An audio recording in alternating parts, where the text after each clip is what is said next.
Welcome to Professor Game Podcast, where we interview successful practitioners of games, gamification, and game thinking who brings the best of their experiences to get ideas, insights, and inspiration that help us in the process of getting the students to learn what we teach. And I'm Rob Alvarez. I teach and work at IE Business School in Madrid, where we create interactive and engaging learning materials. Want to know more? Go to professorgame.com/subscribe, start on our email list, and ask me anything.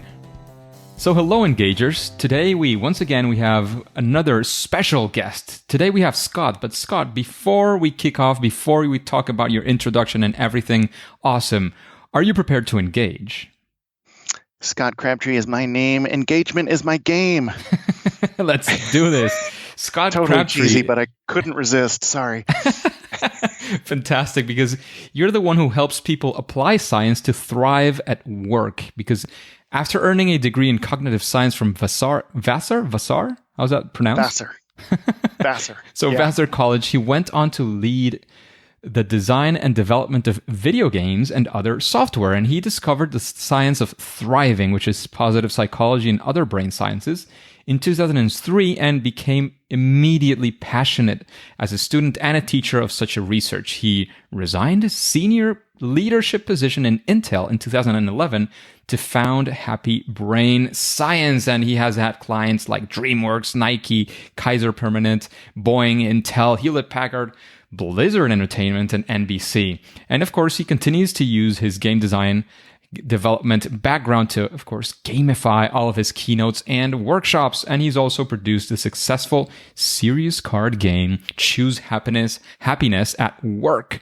And of course, he applies the latest findings from adult learning and hears from audience members years later saying that they still remember and apply immediately applicable techniques learned in these workshops. Is there anything that we're missing from that intro, Scott? That is more than enough. Thank you for that kind introduction. So, Scott, we always like to get to know our guests as much as we can. So we'd like to know, what does it feel like to be Scott in a day like today, yesterday, past week? What do you do? What does it look like? What is your, usual things that is happening in your life? Yeah, thank you, Professor Game. I think I'm a lot like you and some of the great guests that you've had in that I have a lot of variety in my work days and work weeks. So it's easier for me to describe a week than a day because there is no typical day, as is true for a lot of us. So in a typical week, I might have a workshop or two. I might have a half-day workshop somewhere that I'm traveling to, whether that's Google in California, or recently I was in the northernmost town in the United States at the northern tip of Alaska to give a workshop. So I travel all over to give workshops. Those workshops are typically about the science of happiness or employee engagement, including a gamified look at employee engagement. How do video games and other games engage us so well, and how can leaders learn from game designers? So in a typical week, one or so day of my week will be traveling and presenting, doing a keynote or a workshop for an organization or a conference. And then another day of the week, I might have 3 or 4 executive coaching clients. So I do both individual and group coaching to help people apply science to thrive at work. And then I do some writing, blogging. I've got a book coming out soon called All Work and Some Play, the scientific case for playing games at work. And then I support the sale of my card game, Choose Happiness at Work, and I'm sometimes out facilitating either gameplay sessions or facilitated discussions that use the same cards. And finally, my weeks are rounded out by managing some of the employees and contractors that I have the good fortune to partner with. So lots of variety, and I try to be as playful as possible through all of it, and some days I'm more successful than others, but I am a lucky man blessed with a lot of variety. That sounds fantastic, Scott, and that sounds very exciting as well. There's many things that you're doing, many things that are of our direct and absolute interest, and that's what we're here to talk about. And the first question we always like when we start strong, so to speak, now we get to know you a bit better, and now we want to get to know a bit better as well what your work is. And that is where we get to our first question, and it's for you to tell us a story of what you would like to call your favorite fail or first attempt in learning. And of course, when creating maybe your game, maybe a gamified workshop, one of these related things that were maybe even in the science of happiness, that, of course, usually these things are the ones that set us up either for future success or turning it around entirely and having something, much better than you initially expected. We want to be there with you and suck all of that learning into ourselves as well. Yeah, so many failures to choose from, Professor Game. It's hard to pick just one, but I will go with Choose Happiness at Work, my card game. I come from a video game design and development background. I wanted to make a game that taught the science of happiness that I fell in love with. And perhaps like a lot of game designers, my first attempts were too complex. I had lots of rules, and I said, okay, when you start this game, you can be a startup, a mid-sized company, a large company, or a Fortune 500 company. And if you do that, you'll start with different levels of resources and different numbers of challenges. And then you've got to complete these challenges in these different directions and get all these things taken care of in order to be successful. And it just became way too complex. And I spent months trying to refine that game, play test that game, get input from people. And it wasn't like it was a disaster, but it also wasn't like it was going super well. So I kind of flailed around for a few months, to be honest, over-designing the game, making the game too complex. And then I was driving back from a workshop. I think it was a workshop I was doing for a game company up in Seattle. But I was driving back from a workshop and I was like, wait a minute, what if I just get rid of almost all the rules? What if this game simply drafts off of great games like Apples to Apples and Dare I Bring Up Cards Against Humanity? What if the play mechanic is simply people sitting around a table and matching up from two decks of cards? And what if one of the decks was just problems at work and the other was just solutions, but we didn't have these different challenges and quests and size companies and resources and all of that? What if it were just one person picks a problem, everyone else tries to solve it, then the person who is the judge picks best solution for 2 points and most creative or funny for 1 point, and that role rotates around the table. And everything just went into a simpler, more fun, more engaging game. So the lesson I learned is, I'm sure one that many of our listeners have learned: sometimes we try too hard to make something great. And sometimes stripping things away and simplifying is actually the path to greatness. It's funny that's exactly your learning, because after 100 and many episodes by now, there have been like times in which, there is this trend of people talking about this, people talking about that, people talking about, starting simple. And there's people talking about this. And right now the trend is literally simplifying. Going from something with a lot of rules, with a lot of things, and stripping it down to the most basic thing, and maybe taking it from there, or maybe even just leaving it there, is probably going to work. And I would say it probably goes back to the origins. Like, what is it that you want to achieve with your card game? And that's probably what, in the middle of creating all of these mechanics, all of these things, it happens to the best of us. You could have created 20 games before, and all of a sudden you created this card game, which was, I'm not sure if that was the first time for you creating a card game. And then you got so excited about all the things you could do, and, it kind of got out of control in a way. I don't know if that was your experience. Yeah, that's exactly it. This was my first card game. I had done mostly video games before, and I love games, and some of the games that I love are complex, so it's natural to think, I want to do more and more and more. But I think that trend is there for a reason. The world is very complex these days, right? But it doesn't have to be, especially if you're connecting people to each other, which the science of happiness says is a core source of well-being for all of us, is the quality of our relationships. In my card game, I'm trying to get people sitting around a table talking to each other. People sitting around a table talking to each other, that by itself is extraordinarily complex in some ways. So you don't need a whole lot of complexity on top of that to get great interactions and learning. You just want to provide enough of a catalyst, enough of a structure to facilitate those conversations. But human conversation is plenty complex already. If we can get people to talk to each other, I think a game has done quite a bit already. Absolutely. So Cards Against Humanity seems to have been one of your main inspirations for that simplification. Well, my friend says that my game should be called Cards for Humanity because it's trying to teach the science of happiness at work. I'm not particularly proud of referencing a game that has a tagline, a party game for horrible people. But yes, that and Apples to Apples and other simple family-oriented games. Not that Cards Against Humanity is family-oriented in any way, shape, or form, but other family not, games hopefully. like that have been inspirations, yes. Definitely. And spinning this on its head and making it a 180-degree spin, what would you say is, again, a story of something that you set out to create something, and of course it was a success, whatever your term for success could be in that case.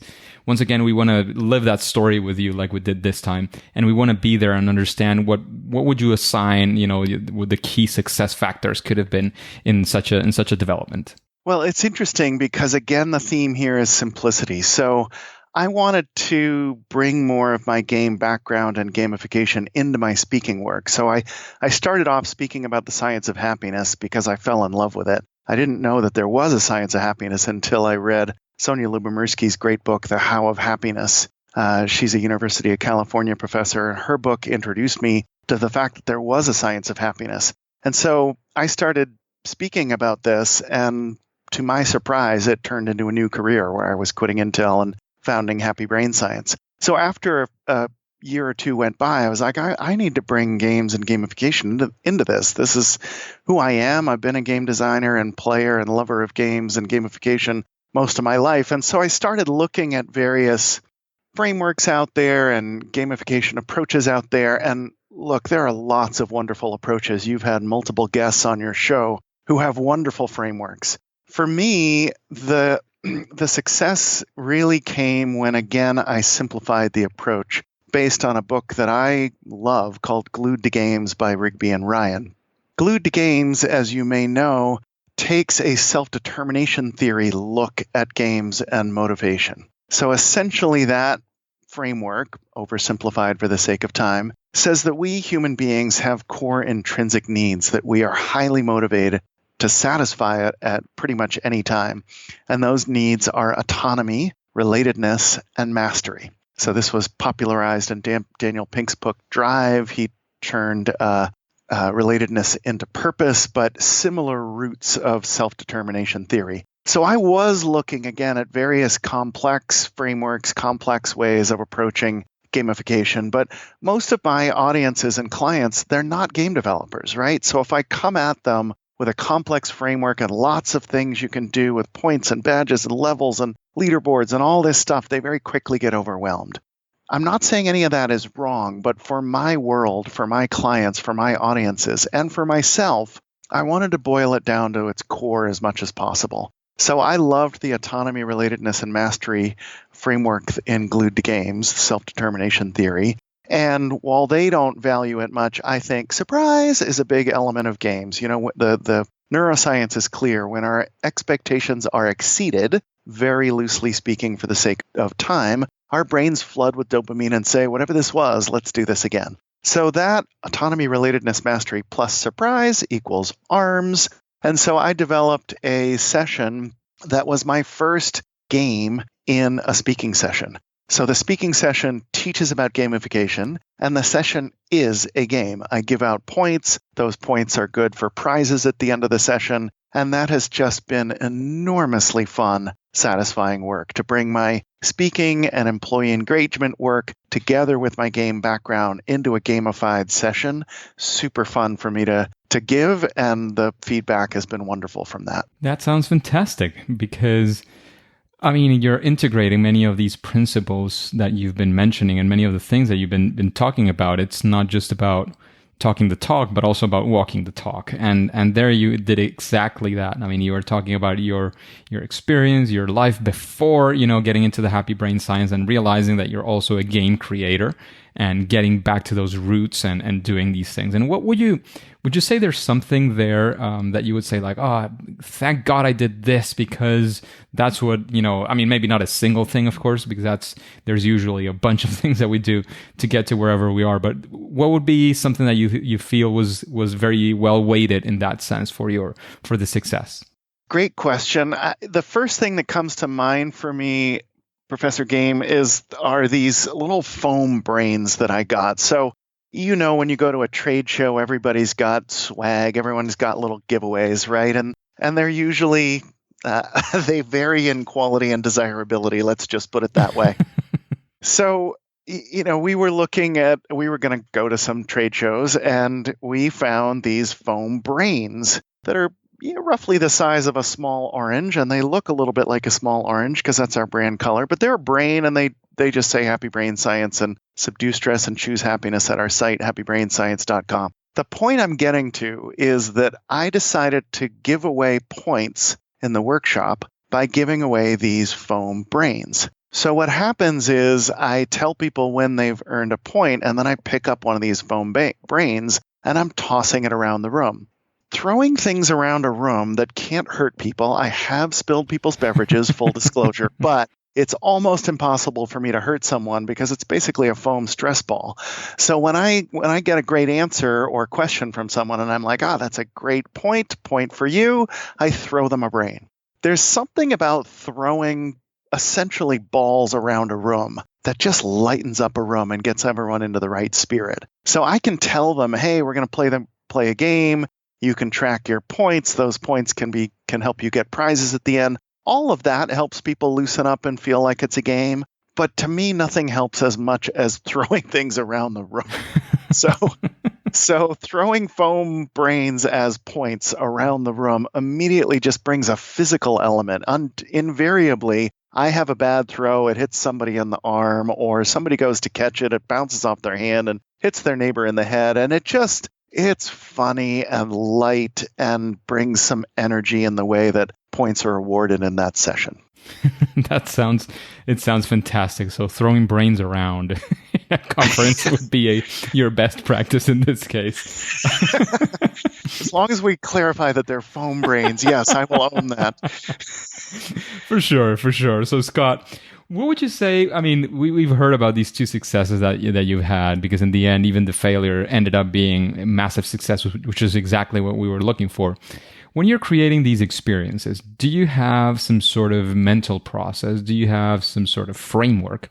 I know you mentioned the arms, I think it was. Yes, that's right. I don't know if that's what you would like to talk about, but we would like to, get into your brains sort of a little bit and see how do you create these things in, 3-4 minutes or so. So can you tell us, what does that look like? Absolutely. So let me tell you what happens when I approach a new workshop, because I think that informs a lot of the different work I do. Absolutely. So first and foremost, I'm looking for a problem that people want to solve. Science says we have a negativity bias, which is great for survival, not so great for thriving in life. But what that means is that we pay more attention to problems than successes. Bad comments hurt more than nice comments help. There's lots of examples of how bad is stronger than good, as a peer-reviewed academic paper puts it. So that means I'm looking for a problem people have that I can solve. Might be that employees are unhappy at work. It might be that employees are disengaged at work. It might be that they're struggling with change. But I'm looking for what's the problem, and then I'm looking for solid science that can help me solve that problem. I try to ground everything I do in science as much as possible because I trust the scientific process more than I trust anybody's opinion, including my own. I used to work at Intel, as you mentioned, for 6+ years. The former CEO of Intel, Andy Grove, used to say, everyone has an opinion, some people have data. So I was honed, so to speak, at Intel to really focus on the data, focus on the science. What do the numbers say? What do the studies say? So I identify a problem. I search in science for solutions. I read a lot of books, go to conferences, watch TED Talks, et cetera, et cetera.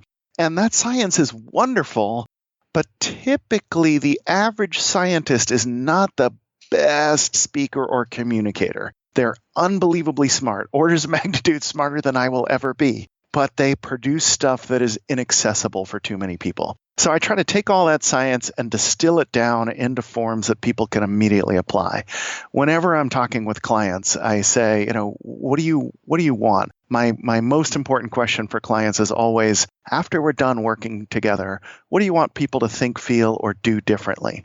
And inevitably what they say, they get specific about their needs, but they always say, we want things that people can apply right away. then I'm looking at all that science that I've learned. I'm trying to distill it down into 3 themes, because the brain can usually hold on to 3 themes in a framework. Maybe 4, as I had in the ARMS framework, autonomy, related mastery. Surprise, that's 4. A lot of frameworks are 3, but I'm looking for 3 or 4 key ideas.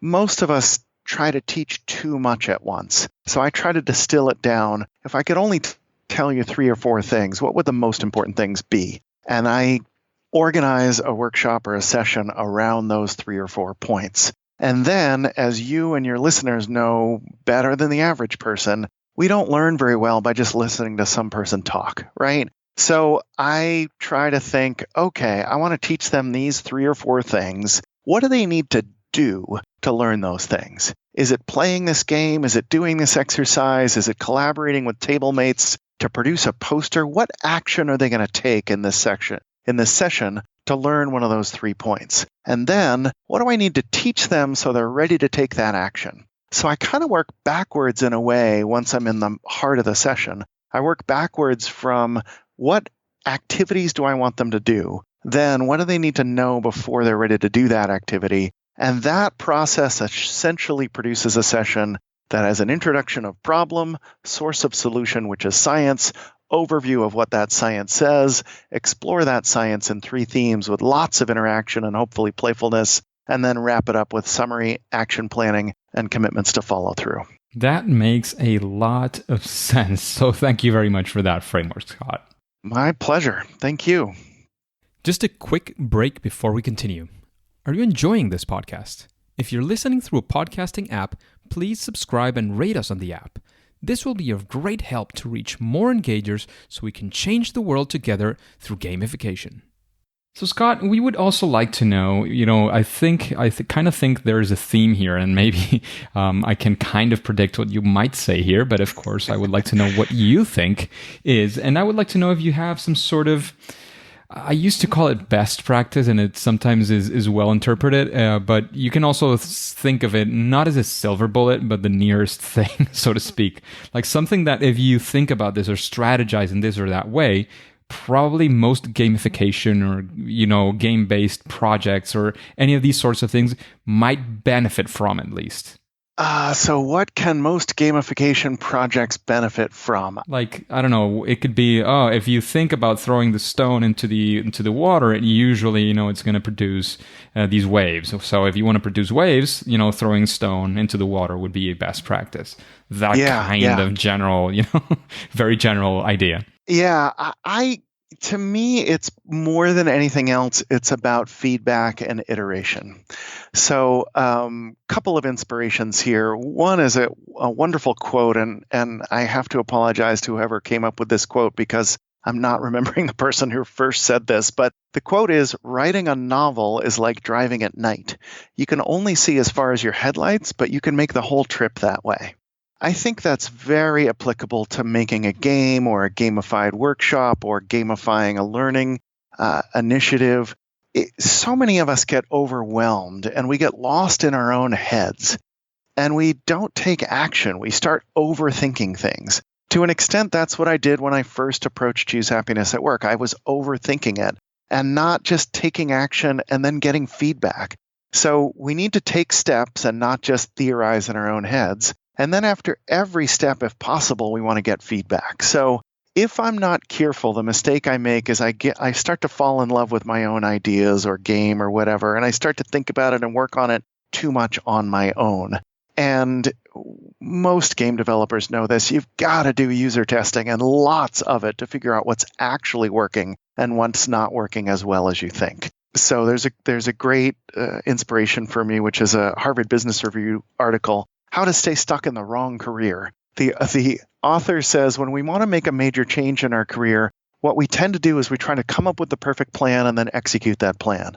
And that almost never works because we never have enough information about a new career to come up with a perfect plan. So same thing here. If you're making a new game or gamified learning experience or gamified workshop, it's tempting to try to come up with the perfect plan and then execute that plan.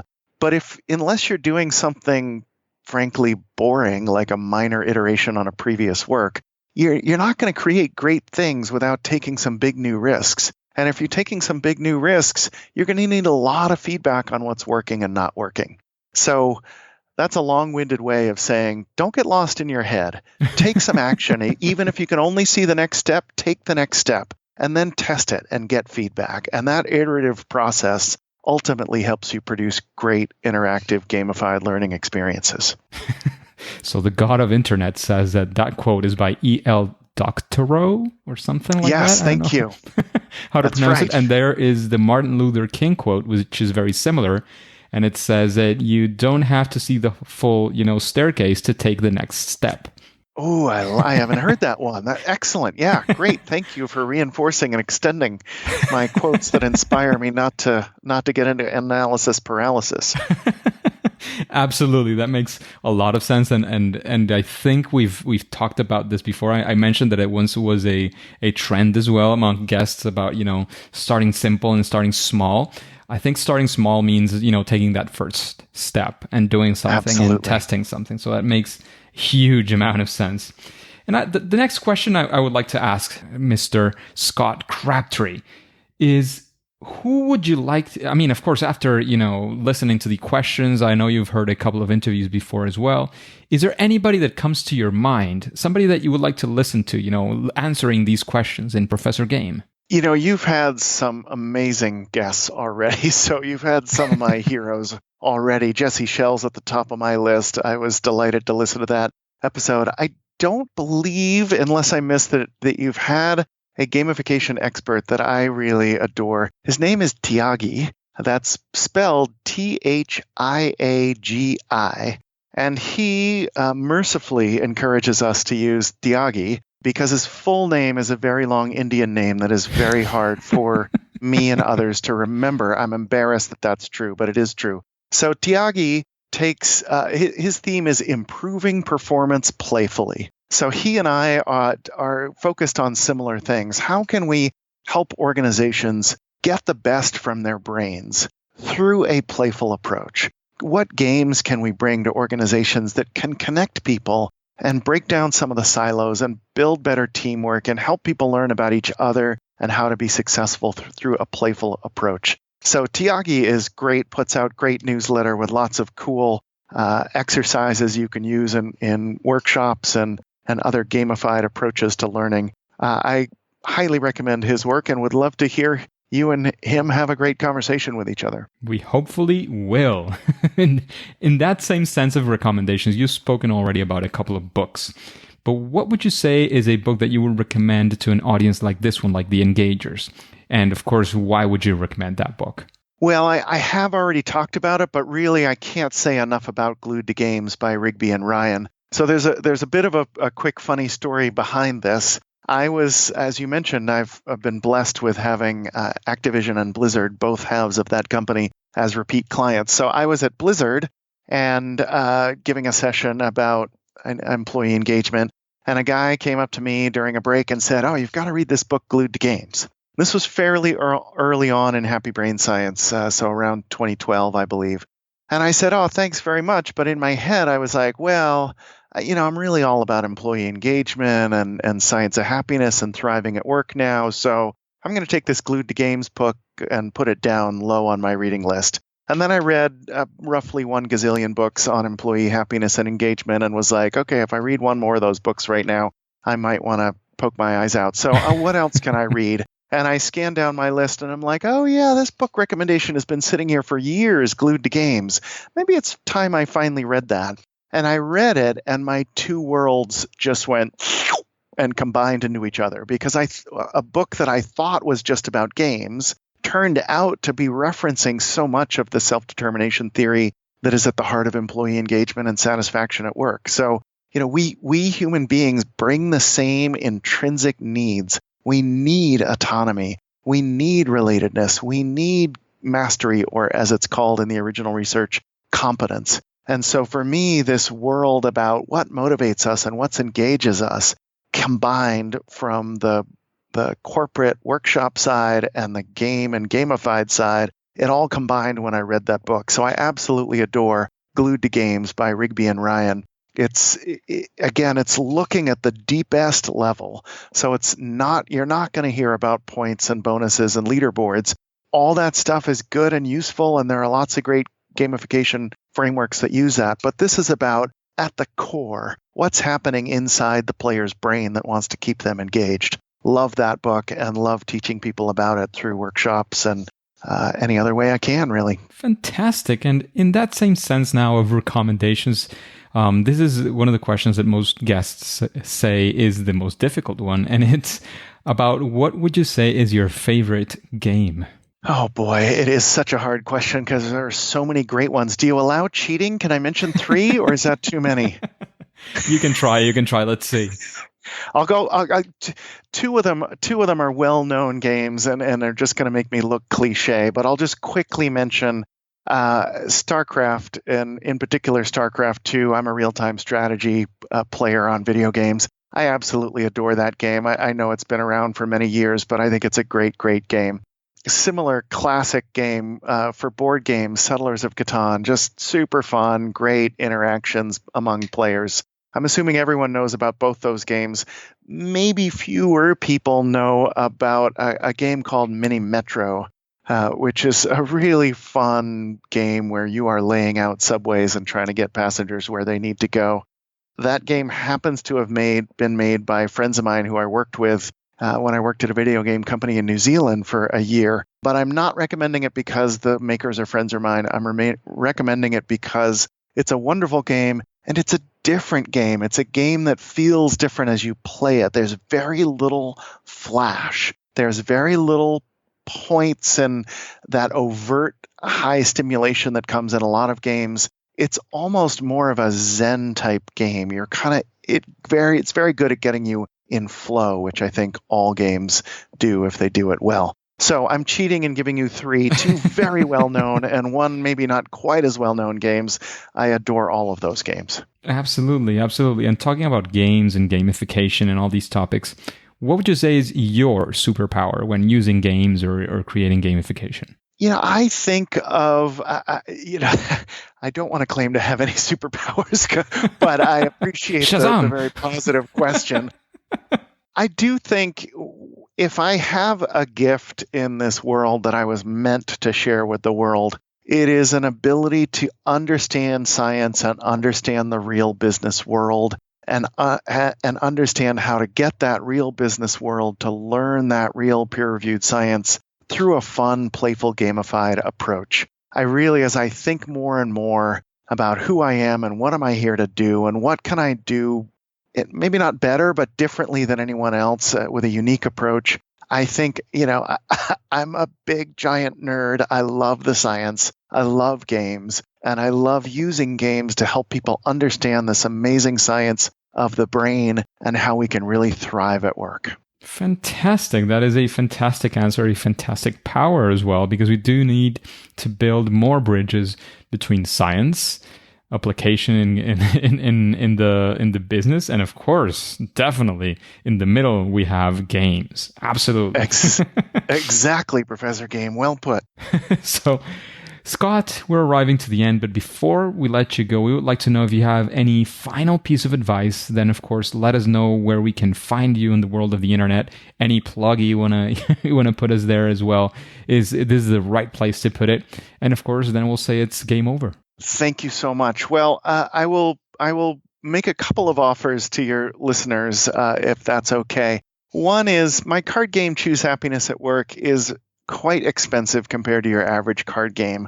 I believe in its value. It makes a difference in people's productivity at work, and it's designed for corporations, but therefore it has a price that shocks some people. So I will tell all of your listeners, if they want to check out Choose Happiness at Work, they can enter the code ChooseHappy30, no spaces, ChooseHappy30. I don't believe capitalization matters, but if in doubt, put it all lowercase, and that'll get people 30% off my expensive game, Choose Happiness at Work.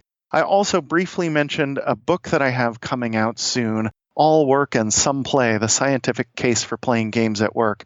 That talks about how games are uniquely good at teaching uniquely human 21st century job skills. So with AI and automation improving and taking over a lot of jobs. What are we human beings going to do? We're going to focus on uniquely human skills like collaboration, creativity, communication, and critical thinking. And this new book that's coming out sometime in 2020 explains how games are a wonderful teaching tool for that at work.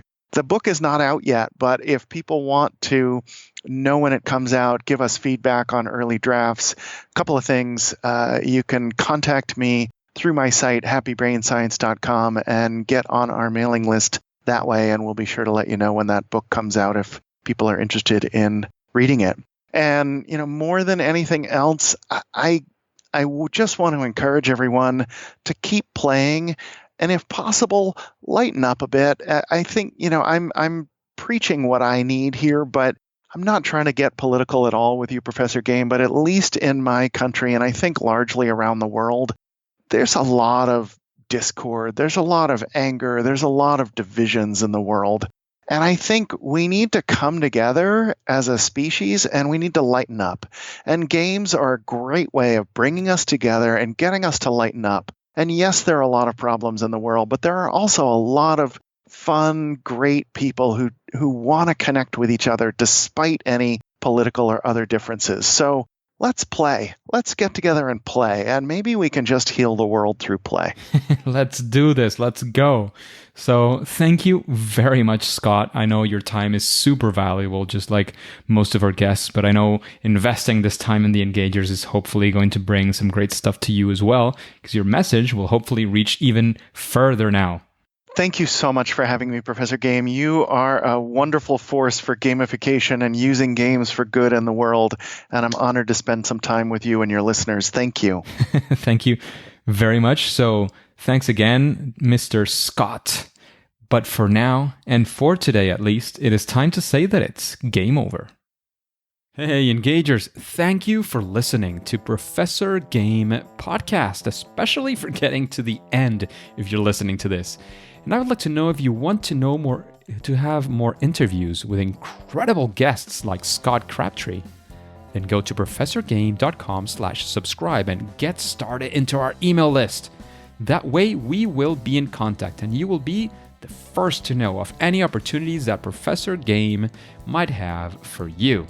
And before you go on to your next mission, would you like to know who it is and what will our next guest be talking about? Well, then you'll have to subscribe using your favorite podcast app and listen to the next episode of Professor Game. See you there.